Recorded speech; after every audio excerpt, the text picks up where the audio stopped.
Mga kapatid na nananampalataya sa Allah subhanahu wa ta'ala, ang ating pananampalatayang Islam ay nagtuturo sa atin ng nasa kalagitnaan. Ibig sabihin nito, mga kapatid na nananampalataya sa Allah, yung mga gawaing mga pagmamalabis, sobra-sobra, at saka yung mga gawain na masyadong mahigpit, masyadong matindi, ay ang Islam ay dito tayo tinuturoan sa nasa pagitan ng dalawa, nasa kalagitnaan, nasa katamtaman. Tulad ng mga kayamanan natin, mga salapi natin, sa pagkain natin, sa pag-inom natin, sa paggugol natin sa ating kayamanan, ay nasa pagitan ng dalawa o kaya ay nasa katamtaman. Si Propeta Muhammad sallallahu alaihi wasallam ay sinabi niya, Kulu washrabu, watasaddaqu, walbasu, ma lam yukhalituhu israfun aw makhila. Inutusan tayo ni Propeta Muhammad sallallahu alaihi wasallam. Sabi ni Propeta, kulu, kayo ay kumain. Kahit naman hindi tayo pinagutusan ay kakain din tayo. Washrabu, at kayo ay uminom. Kahit hindi rin tayo pagutusan ay iinom din tayo. Kulu, washrabu, watasaddaqu, at kayo ay mamigay ng kawanggawa. Walbasu, at kayo ay magsuot, magdamit. Tingnan natin yung wisdom. Yung una na sinabi ni Propeta, kulu, kumain kayo. Kasama ng pagkain ay washrabu, uminom kayo. Kasama ng pag-inom ay walbasu, magdamit kayo. Bumili kayo ng inyong kasuotan. Pero before mabanggit itong magdamit kayo, magsuot kayo, sabi niya, watasaddaqu, kayo ay mamigay ng kawanggawa. May mga tao kasi na basta makakain ng ano mang gusto niyang makain, makainom ng ano mang gusto niyang inumin, tapos makasuot ng damit ng ano mang gusto niya. Na, itong pagkain, itong pag-inom, pagdating naman dito sa pagsuot ng damit, nilaktawan ni Propeta, watasaddaqu. Kasi nakakakain ka, nakakainom ka, tapos sobra-sobra pa, mamili ka pa ng mga magagarang mga damit. Ang dami-dami mong mga kapatiran, ang dami-daming mga mahihirap na hindi sila nakakakain. Hindi sila nakakainom. Kaya i-priority mo yun. Imbis na mamili ka ng mga magagandang mga damit o ano mang mga kasuotan, watasaddaqu, kayo ay mamigay ng kawanggawa. Tingnan mo yung nasa paligid mo. Tingnan mo yung mga tao. Pati nga mga kamag-anak mo ay hindi mo pinapansin. Kulu, kumain kayo, washrabu, at uminom kayo. Kung tutusin dapat ay walbasu, sumot kayo ng kung anong gusto niyong suotin. Pero sabi ng propeta, watasaddaqu. Alhamdulillah. Minsan kumakain tayo ng sobra-sobra. Hindi na natin naisip na ang dami nating mga kapatid na walang pagkain. Minsan ay uminom tayo ng tubig nandiyan dami-daming tubig, kukuha ka ng tubig, hindi mo naman ubusin, titikman mo lang, kukuha ka naman ng tubig, titikman mo lang, kukuha ka naman. Kulu washrabu, watasaddaqu, at mamigay kayo, dami-daming mga tao na wala nang makain, pati tubig, walang mainom. Dami-daming mga lugar na walang tubig. Watasaddaqu, mamigay kayo ng kawanggawa. Walbasu, at sumuot kayo. Bumili kayo ng inyong kasuotan. Bumili kayo ng magandang damit. Ma lam yukhalituhu israfun aw makhila, na basta't ito ay hindi mahaluan ng israf. Ano yung israf? Ibig sabihin ng israf ay yung pagmamalabis. Pagmamalabis, sobra-sobra. Pagmamalabis sa pagkain, pagmamalabis sa inumin, pagmamalabis sa kasuotan. Malam yukhalithu israfun aw makhila, o kaya ay makhila. Anong ibig sabihin ng makhila? Yung pagmamataas. Masarap ng pagkain mo. Masarap na ang iyong mga kumpleto ka sa mga iniinom mo, mga soft drink, tubig, lahat. At dumating na sa punto na bibili ka na ng mga magagarang mga kasuotan. Pumasok na doon yung makhila. Ibig sabihin, pagmamataas. Pagmamataas. Maliit ng tingin mo sa iyong kapwa na araw-araw nakikita mo na hindi nagpapalit. Parang luma na yung kanyang kasuotan. Malam yukhalithu israfun aw makhila. Tinuturuan tayo ni Propeta Muhammad sallallahu alaihi wasallam. Kasi ang ating pananampalatayang Islam, mga kapatid, ay ipinagbabawal sa atin yung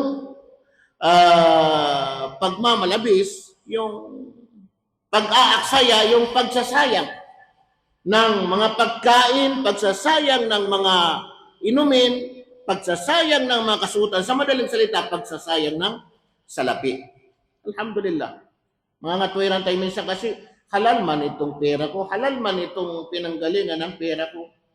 Itong trabaho ko ito, salary ko ito, business ko ito. Minsan ay nangangatwiran tayo. Si Imam Malik ay sabi niya, akhdul mali min haqqihi wa wad'uhu fi ghairi haqqihi. Sabi ni Imam Malik, halal. Yung pagkuha ng kayamanan ng salapi ay mula sa kanyang karapatan. Mabuti, halal, walang pang-aapi, walang pagnanakaw, walang pandaraya. Wa wad'uhu fi ghairi haqqihi.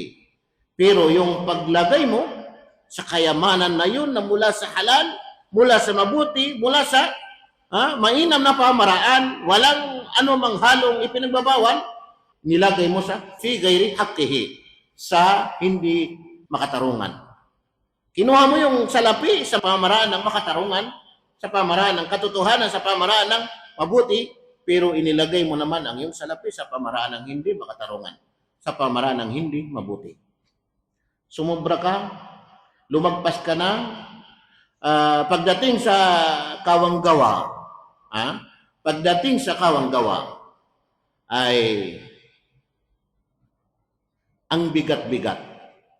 Ang bigat-bigat, no? Pero pag tiningnan mo naman, ang dami-dami mong mga binibili ng mga pagkain na nabubulok lang. Dami-dami mo namang binibili ng mga inumin na nasisira lang, tinatapon lang. Ang dami-dami mong mga damit, mga kasuotan, mga gamit, mga appliances na hindi rin nagagamit. Dami-dami mong mga relo, mga salamin, mga cellphone, dami-dami mong mga kagamitan na hindi mo naman nagagamit. Sobra-sobra. Pero ito, pagdating sa watasaddaku, ang hirap-hirap. Kuno, sabi ni Propeta, kumain kayo, uminom kayo. Hindi niya isinunod yung mamili kayo ng mga kasuotan, kundi watasaddaku, mamigay kayo ng kawanggawa. Mamigay kayo ng kawanggawa. Nandoon yung pamimili natin ang gusto natin bilhin. Pero huwag tayong mahigpit dito sa pangatlo na ito na pamimigay ng kawanggawa. Kakarampot na kawanggawa, hindi natin kaya. Parang ang bigat-bigat sa pakiramdam yung pamimigay ng kawanggawa. Tandaan natin ito, mga kapatid. Ang wisdom na sinabi ni Propeta Muhammad sallallahu alaihi wasallam, kulu, kumain kayo, washrabu, at uminom kayo. Habang kumakain ka, tandaan mo itong sinabi ng Propeta. Habang umiinom ka, tandaan mo itong sinabi ng Propeta na ang kasunod nito ay kawanggawa. Hindi ang kasunod dito ay pamimili ng mga gamit o mga kasuotan. Watasaddaku. Isipin mo, may puso ka. Isipin mo yung iyong kapwa na naghihirap o kaya ay hindi sila nakakakain. Mga kapatid na nananampalataya sa Allah subhanahu wa ta'ala, hindi mahinam sa isang Muslim na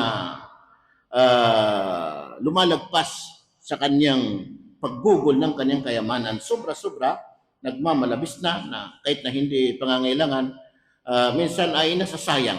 Pag-aaksaya ng kayamanan, pag-aaksaya ng salapi, pagkain, inumin, kung ano man dyan na ibig sabihin may ugnayan sa, ibig sabihin biyaya na ibinigay ng Allah subhanahu wa ta'ala. Kasi itong mga kinakain natin, mga ininom natin, mga sinusuot natin, mga ginagamit natin, ito ay mga biyaya ng Allah subhanahu wa ta'ala.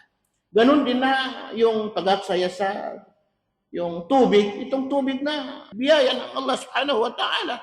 Hindi lamang itong tubig, nakakainom ka, nakakainom yung pamilya, kung mayroon kang mga halaman, nadidiligan mong mga halaman, kung mayroon kang mga hayop, napapainom ng mga hayop, sa pamagitan ng tubig na binigay ng Allah. Itong kuryente, malaking biyaya ito.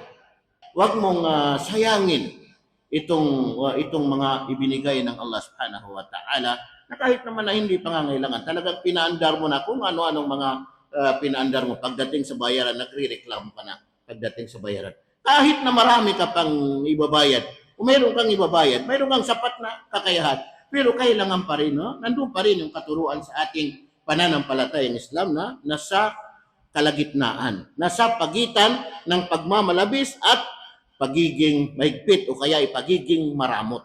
Yun yung katuruan sa ating pananampalatayang Islam. Sinabi ng Allah subhanahu wa ta'ala, وَالَّذِينَ إِذَا أَنفَقُوا لَمْ يُسْرِفُوا وَلَمْ يَقْتُرُوا وَكَانَ بَيْنَ ذَلِكَ قَوَامًا. At silang mga tao, sabi ng Allah subhanahu wa ta'ala, na idha anfaqu, kapag sila ay gumugol sa kanilang mga kayamanan, sa anumang mga pamamaraan, gumugol sa kanilang mga kayamanan. Walladhina idha anfaqu lam yusrifu, ay hindi sila nagmamalabis. Hindi sila nagmamalabis. Walam yaqturu, at hindi naman sila nagmamaramot ng sobra. Talagang matindi ng sobra. Lam yusrifu walam yaqturu. Hindi sila nagmamalabis at hindi naman silang sobrang nagmamaramot.